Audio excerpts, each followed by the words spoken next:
ಮದನಿ ಸಾರೆ ಸಾನಿದ ಧನಿ ಸಮಗರೆ ಸಾರೆ ನಿದ ಮನಿದ ಮಗರೆ ಸ ಮಗರೆ ಸನಿ ಸ ಗಮ ಗಮದ ಗಮದನಿ ಮದನಿ ಸನಿದ ಮಗರೆ ಸನಿ ಸ ಸಗಮ ಗಮದ ಮದನಿ ಸರಿಡಿ ಸನಿ ಸರಿಡಿ ಧನಿ ಸ ಧನಿ ಧನಿ ಮದನಿ ಸನಿದ ಮಗರೆ ಸಗಮ ಗಮದ ಮದನಿದ ಮನಿದ ಮಗರೆ ಸ ಸಮಗಮಗರೆ ಸನಿ ಸ ನಿ ನಿ ನಿ ದ ದ ಮಪದ ಮಗರೆ ಸನಿ ಸ ಗಮದನಿ ಸ ಗಮಗರೆ ಸನಿ ಸ ನಿ ರಿ ಸನಿ ಸ ಧನಿ ಧನಿ ಮದನಿ ಸನಿದ ಮಗರೆ ಸ ಸಗ ಸಗಮ ಗಮ ಗಮದ ಮದ ಮದನಿ ಧನಿ ಧನಿ ಸಾನಿದ ಮನಿದ ಮದನಿ ಸಾರೆ ಸಾನಿದ ಧನಿ ಸಮಗರೆ ಸಾರೆ ನಿದ ಮನಿದ ಮಗರೆ ಸ.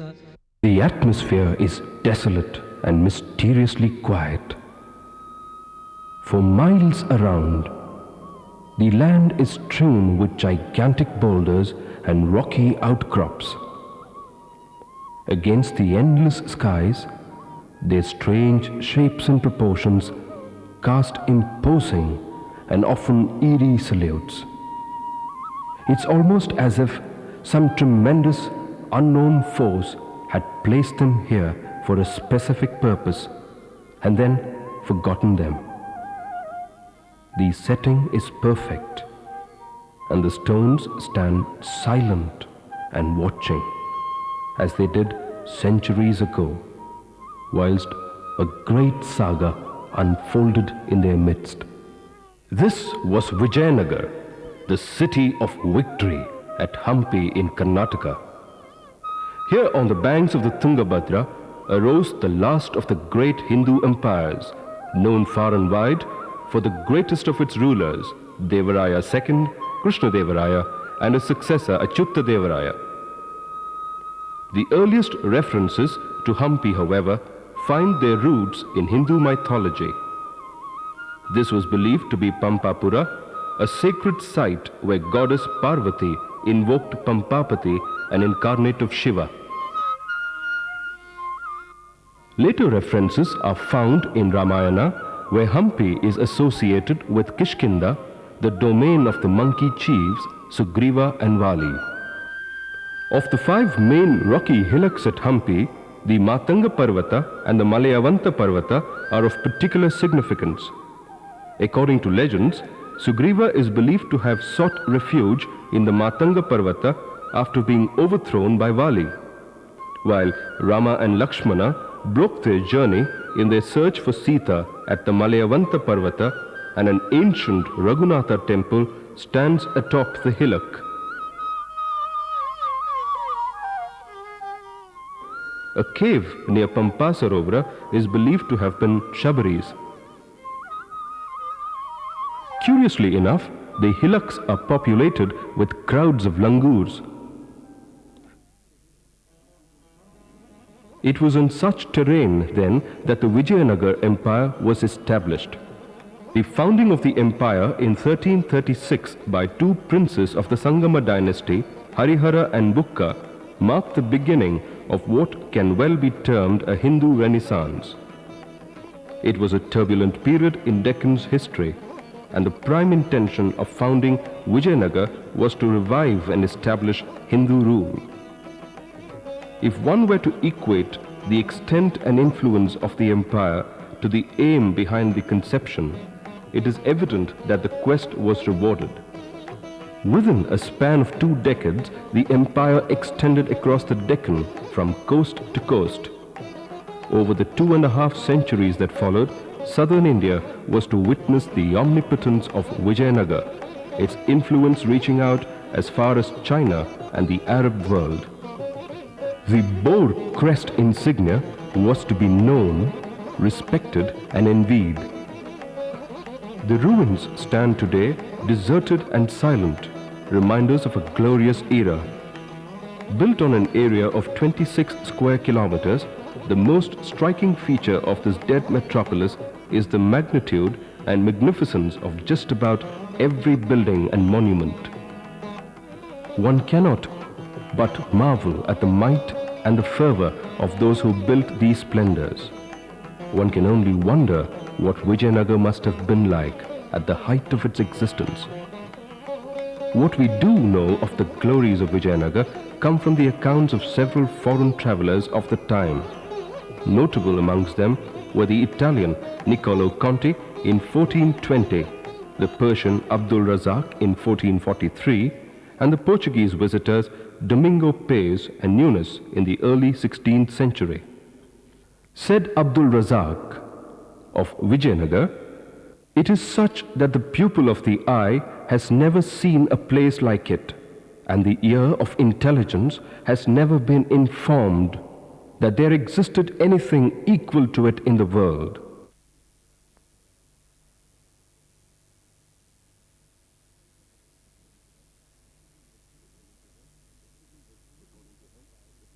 According to him, the city was heavily fortified by a series of 7 concentric stone walls running across the rocky terrain, using the undulations and river to advantage. While the outer 3 walls enclosed the farmlands, the inner 4 enclosed the main city and the palace area. Very little of the once magnificent walls remain today. The interior of the fortifications were entered through lofty gateways like the Bhima's Gate, the Indo-Islamic style domed gate, and the Talarigatta gate seen here.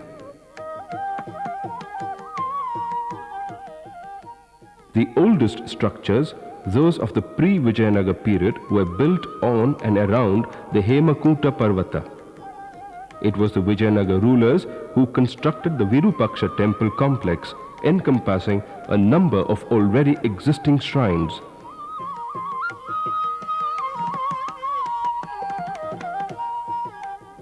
Today, centuries after the death of the empire, the worship of Virupaksha continues here at the only living temple at Hampi. Earlier shrines within bear a marked later Chalukyan style.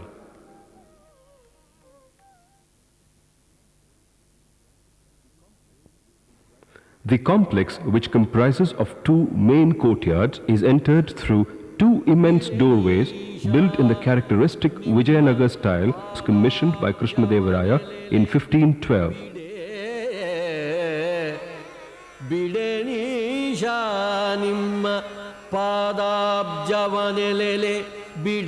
The main shrine is dedicated to Virupaksha and another to goddess Bhuvaneshwari.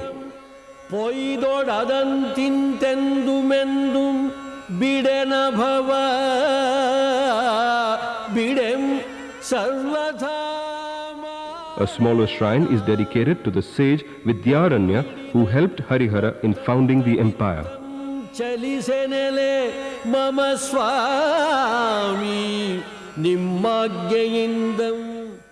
Proof of the temple complex's development over the centuries lies in the pillars.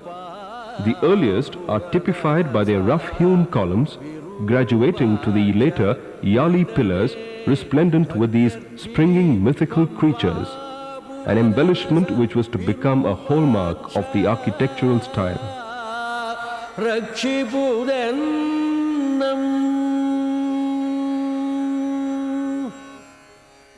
An important feature of the Virupaksha temple is the painted ceiling of the beautiful Kalyana Mantapa.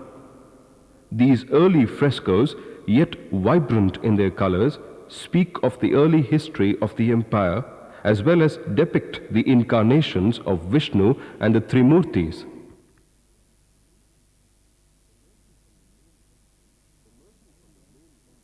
Emerging from the main entrance, a mile-long street lined with tumbled buildings meets the eye. At the far end, in a little shrine, sits a sadly mutilated monolithic Nandi.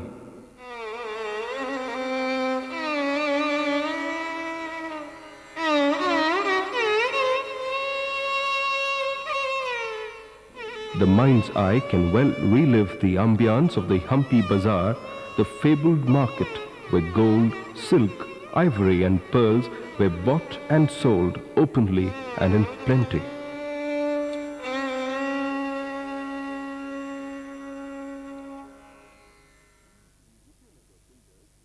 The Vijayanagar builders seem to have had a passion for monolithic sculptures and the imposing magnificence of tall buildings.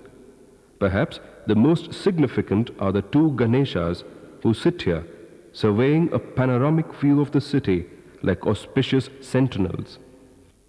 The smaller of the two, known as Sasavikalu Ganesha, carved out of a single boulder, is 2.4 meters high. He sits enshrined in an open pavilion of plain, nondescript pillars. A few yards away is his larger companion, the Kadalekalu Ganesha, 4.5 meters high, inside a more ornately constructed shrine. Ironically enough, the prefixes Sasavikalu and Kadalekalu literally mean mustard seed and grain of gram stone.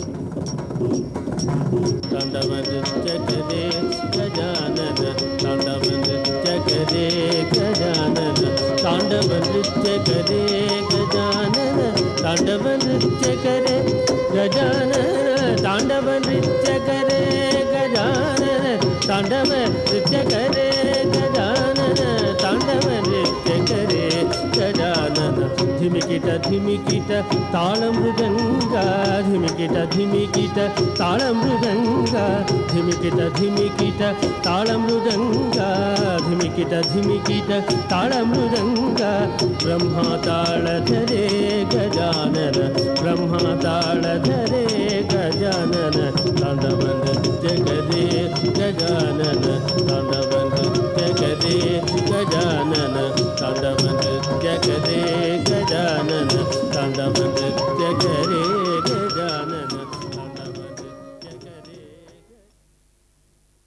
Close by, within a walled enclosure, left incomplete, is a 22 feet high sculpture often synonymous with Vijayanagar.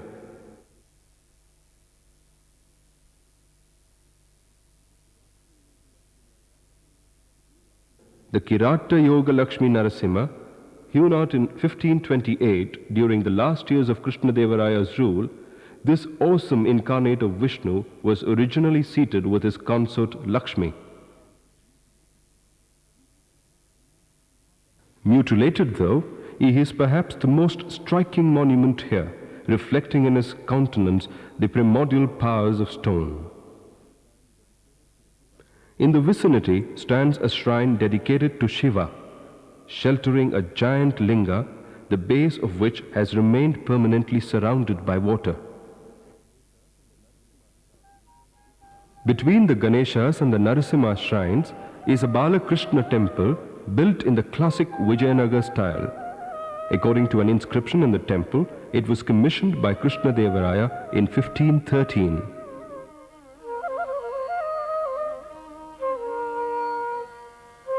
The main entrance, as usual, was built of large stone blocks arranged compactly but without mortar, surrounded by a brick and wood Raya Gopuram, of which is left only crumbling remains.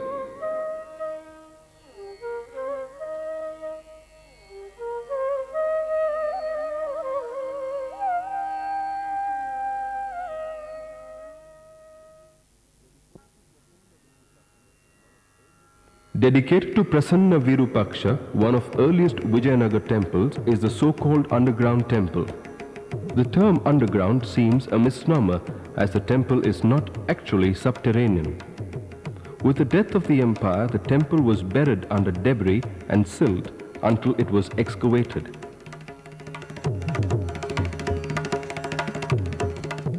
From the numerous temples and stone inscriptions in Kannada, Telugu and Sanskrit found here, the Vijayanagar rulers are known to have been liberal and tolerant of other languages and religions.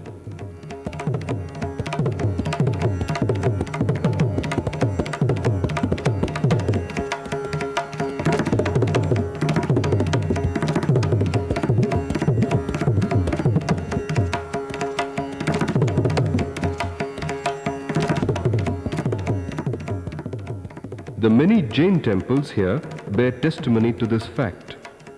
A group of these, built before the Vijayanagar era, characterized by their stepped pyramidal gopurams, are seen on the Hemakuta Parvata. Those of the Vijayanagar period are found at various spots in the city, as the faith was fairly widespread. Within the citadel is the private temple of the palace. the Hazara Rama temple. वनादिगमनं हत्वा मृगं काञ्चनं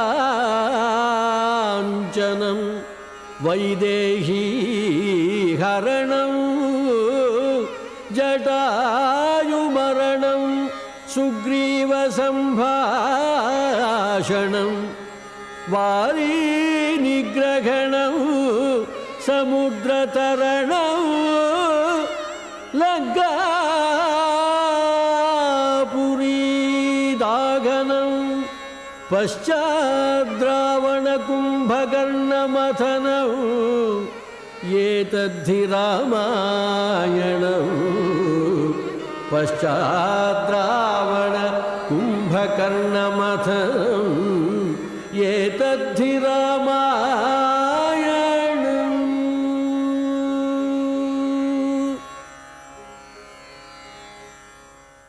Yet another contribution of Krishnadevaraya, this beautiful temple with its exquisite low bas reliefed walls marked an intermediate phase in Vijayanagar architecture. As one enters the main hall, richly carved pillars of a highly polished black stone greets the eye. With their curved bracket capitals, they bear a later Chalukyan style.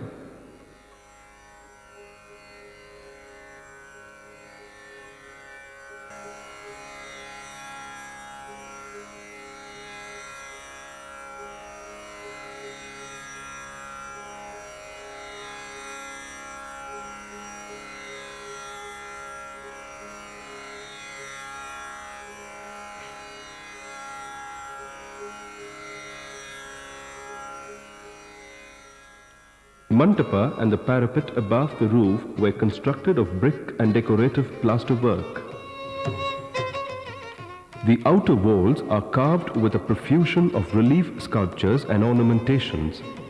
The charm of these walls are the little alcoves with their intricate imagery and the faithful representation of motifs taken from metal ornaments. The most beautiful of these are a row of bracelet designs like those worn by dancers. As the visitor walks along the inner walls of the courtyard thrice, following the sculpted figures in 3 tiers, the barriers of time and silence seem to fall apart as the epic Ramayana is unfurled before the eyes.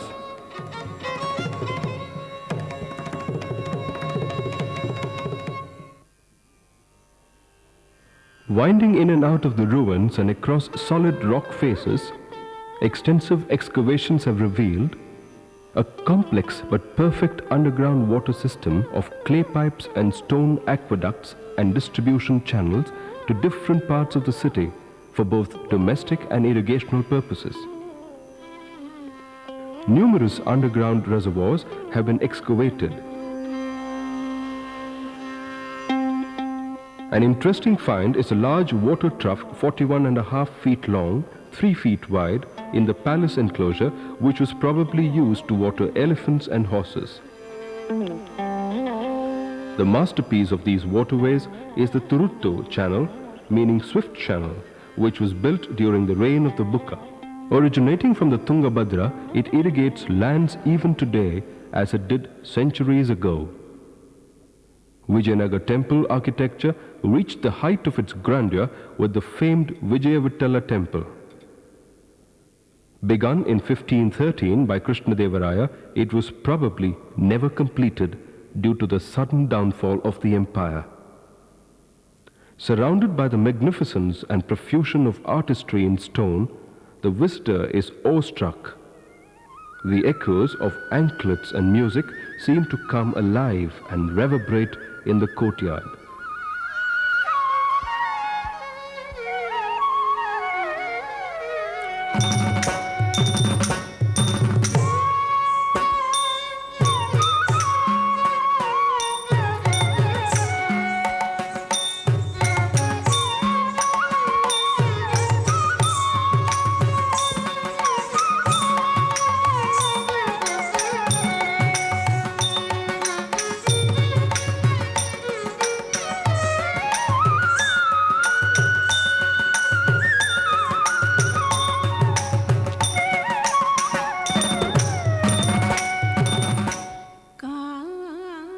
Within the beautiful Rangamantapa, with its ornately carved ceiling, an aura of sanctity prevails.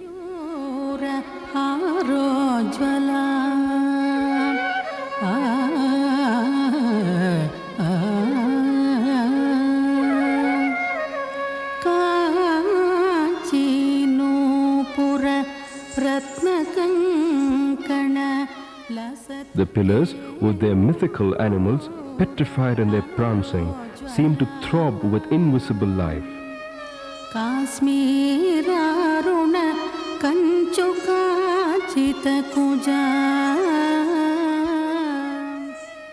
Delicately fluted columns arranged around the main pillars actually resound with musical notes when struck.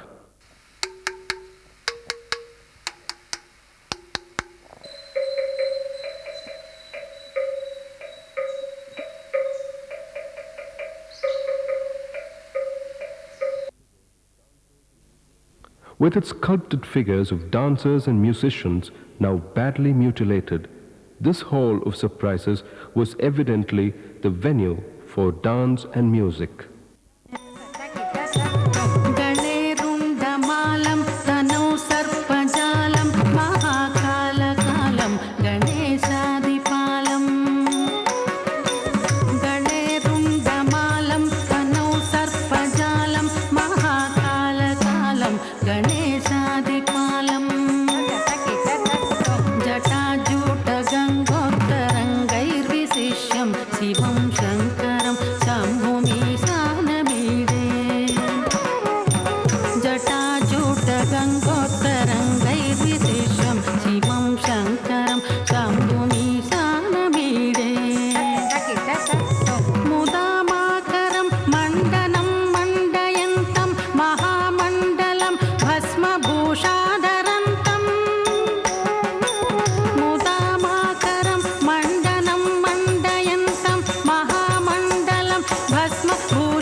The sculptor was at his best with this stone chariot, the pièce de résistance of his art, which stands in the courtyard, a faithful replica of a wooden temple car used during festivals. It was perfection and skill to such an extent that the wheels could actually be rotated.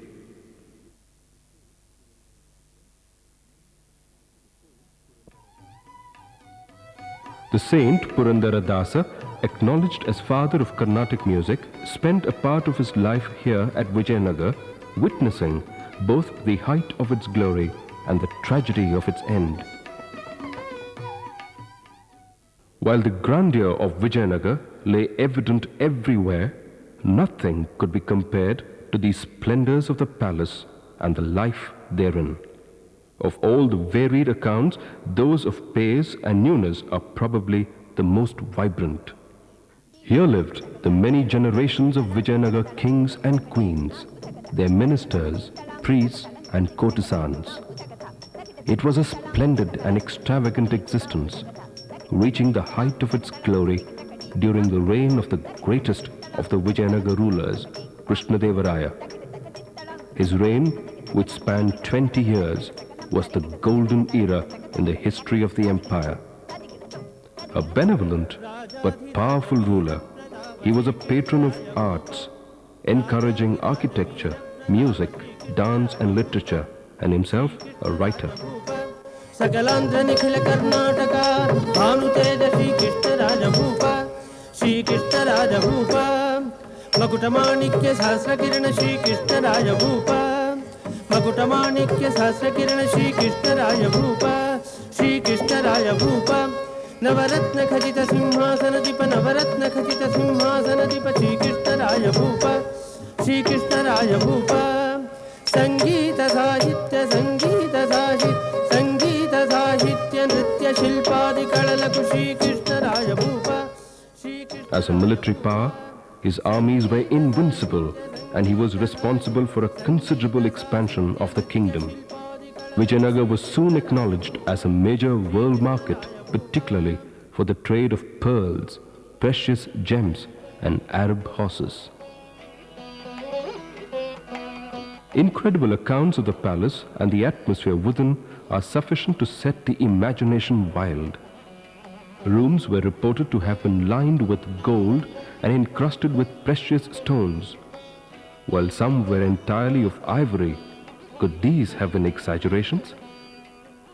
Not a trace of these remain. All that is left are these monumentous platforms which were surmounted by wooden superstructures several stories high. The loftiest platform, the Mahanavami Dibba, was evidently built over 3 successive periods. It is constructed both of granite and green chloride schist. The venue of the annual Navaratri festival, as the king sat in state here on his golden throne, surrounded by his court and wives, with music and incense in the air, the beautiful courtesans danced and sang as part of the procession. While life at court was busy with administration, that within the Zenana was a relaxed and leisurely affair, with every luxury lavished upon them. The Zenana enclosure adjacent to the main palace was a heavily guarded area. The 2 mighty towers that stand empty today were once occupied by heavily armed female guards who watched over their royal wards. Amidst the ruins, standing in solitary splendor, is the Lotus Mahal or Kamala Mahal, an unusual yet exquisite example of Indo-Sasanic architecture. With its numerous little windows, stylized arches, this little pavilion was a summer palace. Outside the Zenana enclosure is another example of Indo-Sasanic architecture. Believed to have been elephant stables, this building, which stands imposing and intact, bears no proof to support the idea of stables. It was in fact a set of public offices connected to the palace.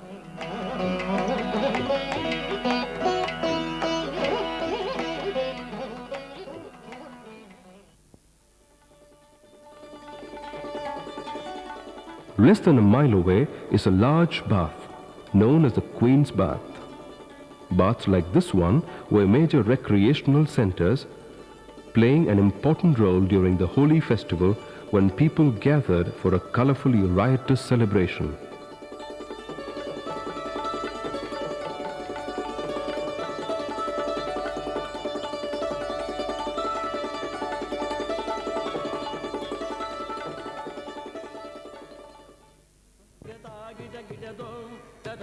Such was life then at the city of Victory, a life of rejoicing, a life of supremacy and plenty. A culture that survived 2.5 centuries until the year 1565.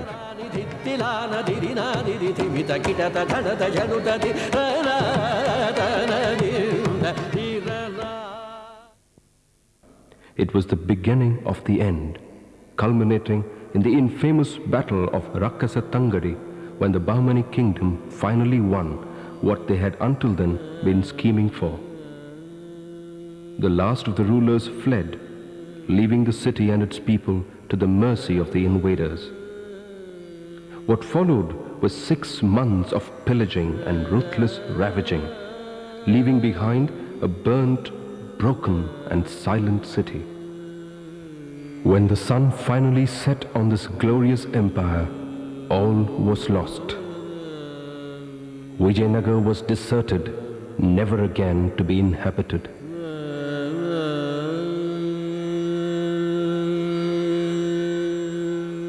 These stones stand silent and watching, as they have for centuries.